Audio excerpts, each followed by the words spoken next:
مش امل بنت خالتك جالها عريس؟ يا رب افرح بيكي.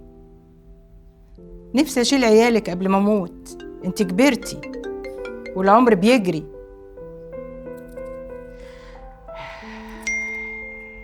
بصلي لك ربنا يبعت لك انسان كويس.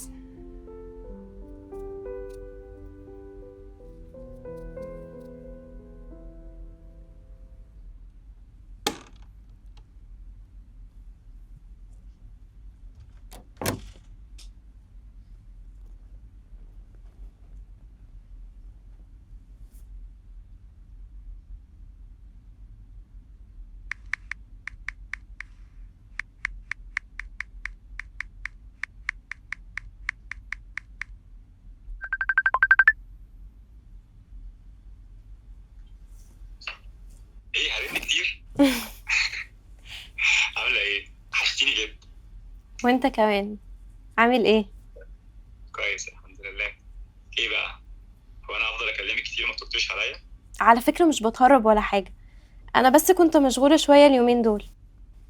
امم ماشي هعديها. طب انا هشوفك امتى؟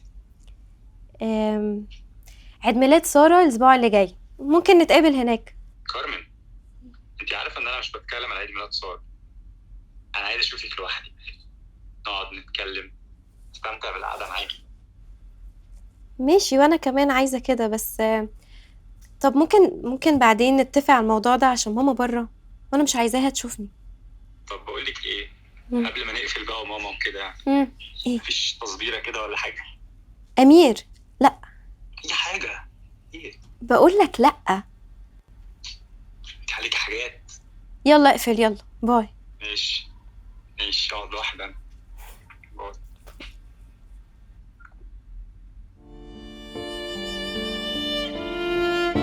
انا لما بشوف اسم امير بس على الموبايل او اسمع صوته، بحس اني مش عارفة اتلم على نفسي، واني مبسوطة.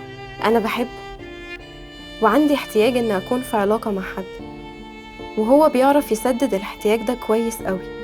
وعندي كمان احتياج جنسي، ونفسي اكون في علاقة مع الشخص اللي بحبه.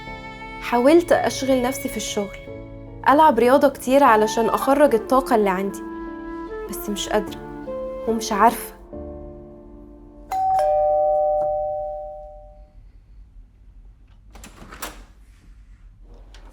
هو مساء خير ولا ايه؟ ادخل بسرعة. ايه بسرعة ليه؟ هنعمل حاجة غلط.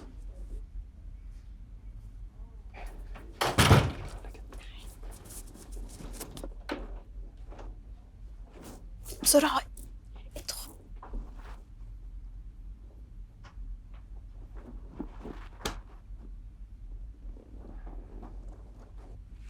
لا بس حلوة حركة البيت دي، عجبتني. طب اعمل ايه؟ ما انت اللي بتخليني اعمل حاجات مجنونة. مجنونة؟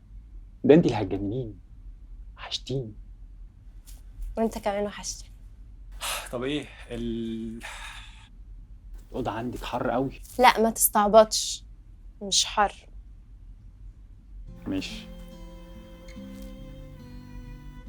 بحب اشوفك قوي. وانا كمان. لا. ايه؟ طب على فكرة بقى شعرك حلو جدا النهاردة. بجد؟ قوي. شعري بس؟ كلك بصراحة.